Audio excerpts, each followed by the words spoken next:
I mean, obviously, like last year, a lot of the identity of the team was getting into Cam and getting into Kiki. What do you feel like the identity is going to be on the floor this year? I think we're still building our identity. We got a great head start this summer with our trip to Italy and the extra work in the gym with additional practices. Our theme this year is sisterhood, and that's kind of the bedrock kind of foundation of our program, for decades and decades. And, I think that, just unselfish team basketball.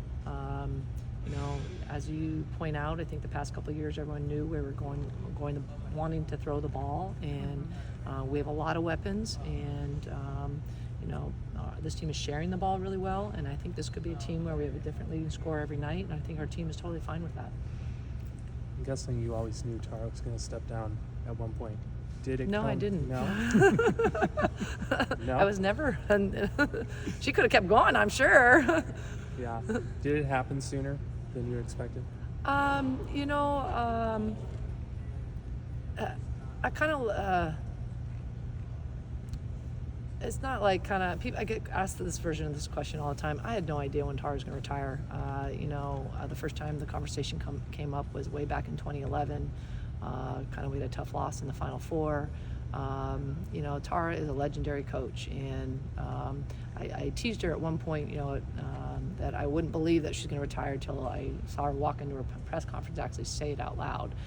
This is her entire life, and this is really her life's work. So, and it was a difficult decision for her. And Tara is a great mentor and a great friend, and I certainly wanted her to do it whenever the time was right for her. So. Just in what ways do you feel you're going to be able to put your own kind of unique Kate Paye stamp on this program through being alongside Tara for so long? I get that version of that question a lot too, and I don't really think about it in those terms at all. We're still Stanford basketball. We still have the same values of hard work, unselfishness, toughness, togetherness. We still have the same goals. And that's to win a conference championship, go to the Final Four, and win a national championship. One of the many things I've learned from Tara is, when you're in a leadership role, you have to be unapologetically yourself. And so I know that, this is a great opportunity, a great challenge stepping into this role, but I just have to be myself. And, one thing that we've always done is we're constantly looking for ways to improve, things that we can do better, and we're going to continue to do that. So I think a lot of things have stayed the same, but things are changing because, we're in a new conference, we're playing new teams, we're going to have to find kind of different ways of doing things. Our roster is different, so I don't really think about it kind of putting my stamp on anything. It's just kind of, finding ways to put our team in the best position to be successful. You had the trip over to Italy and you got some games under your belt there. What was it? What kind of growth did you see from the team on that trip? It was an incredible trip, just an incredible trip, and we really called it our summer season. With 10 additional practices in the summer, we had a much more robust training kind of schedule than we normally did, and for us in our situation, that was fantastic to build chemistry, connection, identity, both as a team, as a staff, for our program. The trip itself was great. John ate a lot of food. Just kind of from a cultural experience. This was the first time in Italy, the first time out of the country for a lot of players on our team. We went to the Vatican. We saw, Sistine Chapel. We went to the Roman Colosseum, the Forum. We saw the David. We were in taking gondola rides. But also we played 3 games. We didn't practice while we were over there.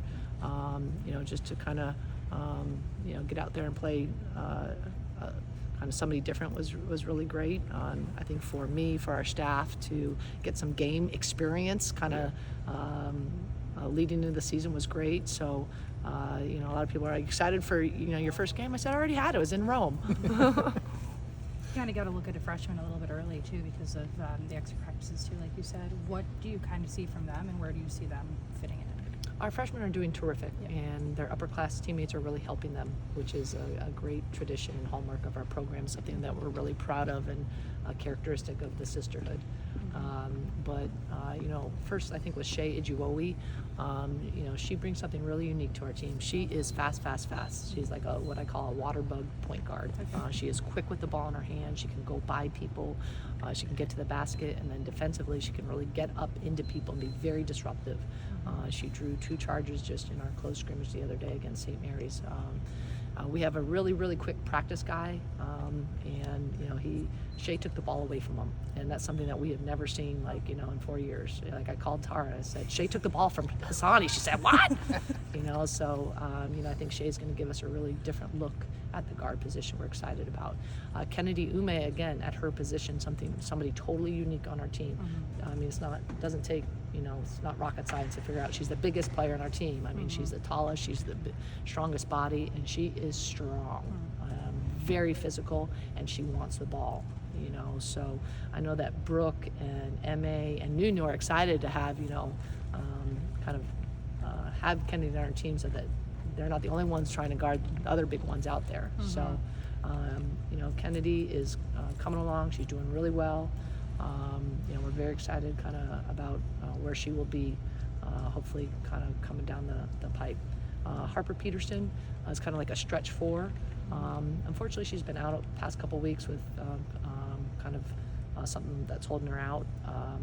But she's an excellent passer, has really good length, so we're missing that right now. Okay. So hopefully she can get healthy and get back out there soon.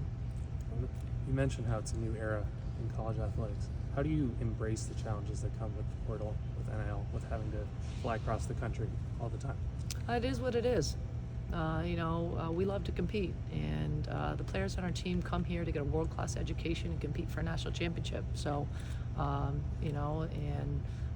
we're all in on that. So, whether it's adapting to new opponents, the way we're going to travel, changes in college sports, it is what it is. Talk about Dimitri and just kind of the growth you've seen from her from last year to this year, and just what's she going to, her veteran presence, how huge is that going to be for the team this year? Brooke is awesome. Tara nicknamed her Steady Eddie and Big Shot Brooke, and she's still doing all those things. She is an experienced, mature veteran leader on our team. She's stepping into a bigger leadership role, and she's doing a great job with it. Brooke doesn't have to, Brooke doesn't have to be anybody other than who she is on the floor. She has always been kind of a connector. She makes other people play well together. She understands basketball at a really high level, and she's somebody that we know we can totally depend on. With the move to the ACC, there's going to be a bunch of new teams that you're facing. Is there anyone that you're particularly looking forward to seeing how you match up against? All of them. All of them? I don't know if it's way too early to ask, but do you have a sense of starting lineup or how you see people slotting into the rotation? Yeah, we do not. We've had that conversation with our team. We started a different lineup in every game in Italy. Again, we have a lot of different weapons. We have a lot of players on our team who are excited for the tremendous opportunity. We graduated 3 captains, our 3 leading scorers. Maybe that creates some type of outside narrative, but internally it's all about opportunity, and our practices are extremely competitive, and in a good way. People are challenging each other. So I don't think we have a set starting lineup, and our team knows that. At some point though, on November 4th, we will have a starting lineup for that game. But our team understands that it's not always about who starts, it's about who finishes the game. We need a lot of different people to step up and contribute, and we really need everyone. What are your goals for them this year? Our goals for our team? Yep. It's interesting you ask. As I said, our program goals remain the same in terms of, we want to win a conference championship, we want to win a conference tournament championship, we want to go to the Final Four in Tampa Bay, we want to win a national championship. For me, I define success really about the way it feels when I walk in the gym every day, and it feels great. We have a great staff, we have great players on our team, great student athletes, great young women who are working really hard and working together. Our team met, and we had a goal setting session last week, and the overarching goal they came up with was uphold the sisterhood, and I think that's a pretty great goal. I think you guys are ranked outside the AP Top 25 first time in a while. I think that's happened Do you care about that, or do you use that as motivation, or just thoughts on that? We've been doing this long enough that, rankings don't matter. There's just other people's opinions. We've had seasons where we start at the top of the rankings and, we don't have an ending that we're really excited about or feel like we underachieved. We've had, years where nobody expects anything from us and, we win a national championship. My freshman year at Stanford was supposed to be a rebuilding year, and we won a national championship in 1992. We're not really concerned with that at all. I mean, last year, I don't know, we started somewhere that everybody was all up in arms about, and rankings don't make a difference. We are totally focused on improving every day. It's not about the start of the race, but the finish. You've talked about graduating some players and having a different score or a different leading scorer every night. When this team is at its best, what will it look like? Playing up tempo, playing fast. We have more guard depth than we've had in a long time. So I think that lends well to ACC play. So being really up tempo, moving the ball, and playing really great team defense. And we talk a lot about doing all the little things. We might not be the biggest team, might not be the fastest or the quickest, but really being the hardest working, most unselfish team. You talk about. Oh, sorry. Go ahead. Do you plan on making changes to the type of offense you play? Have you considered playing a 5-out defense, considering that your post players can shoot well? A 5-out defense or a 5-out offense? Offense. 5-out offense. We're doing a lot of similar things that we've done before. And we've a few tweaks, but I think if anybody watches our team, they'll recognize a lot of stuff that we're doing that really lend itself to our personnel and our roster. We do have I think versatility is a hallmark of a lot of our players. When you look at a Brooke, a Nunu, Courtney, Mary Ashley Stevenson, Tess Heel, these are players who can play multiple positions. So whether it's kind of a 4-round one or 5-out, I think spreading the floor out will be a strength of our team. Are you expecting? I mean, you mentioned like multiple positions for Tess specifically. She's someone who's historically been a point guard. Do you see her as someone who could be a shooting guard, or where do you kind of see her fitting? Tess can play in any spot. Okay.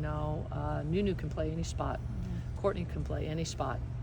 Again, we have very versatile players, and the style of play that we play, we want anybody able to bring the ball in transition. The way we play in the half court, anybody could be in any spot on the floor. And I think that as we, kind of work on things and improve, that will really be the strength. But Tess is doing very well, very well. What do you think it's going to feel like when you come out of the tunnel for the first time as the head coach? I think I'm going to be really excited for our team. I'll probably be a little nervous for Tara up there, make sure she's okay. Through this all, really, it's all about our team and the players in our team. I'm excited for them and the opportunity for them. They're working so hard. I know they're excited. Obviously, we have an exhibition game coming up, and then our season opener, November 4th. I'll be mostly focused on them. And just kind of thoughts on the transfer portal. You guys got a couple players out of the portal. Just how's that process kind of been and opened up a little bit for you guys? Just what's that been like dealing with that? Tess and MA were only our second and third undergraduate transfers in our program's history. We'd really never had a need before, but with kind of early graduation and kind of where we were at with things, we needed to add a couple players in the portal. And there's no backdoor into Stanford, and Tess and MA is what we call her, Mary Ashley. MA are great fits for Stanford. They're two players that we actually had kind of recruited out, through high school, but just didn't work out for different reasons. So we're really excited to, have them in our program. They fit in seamlessly. They have tremendous experience and maturity, and there's a big difference. You can tell they're not coming in like a freshman. I mean, they're learning kind of Stanford and learning our system, but they catch on very quickly, and they're great fits for Stanford and great fits for our team and our program.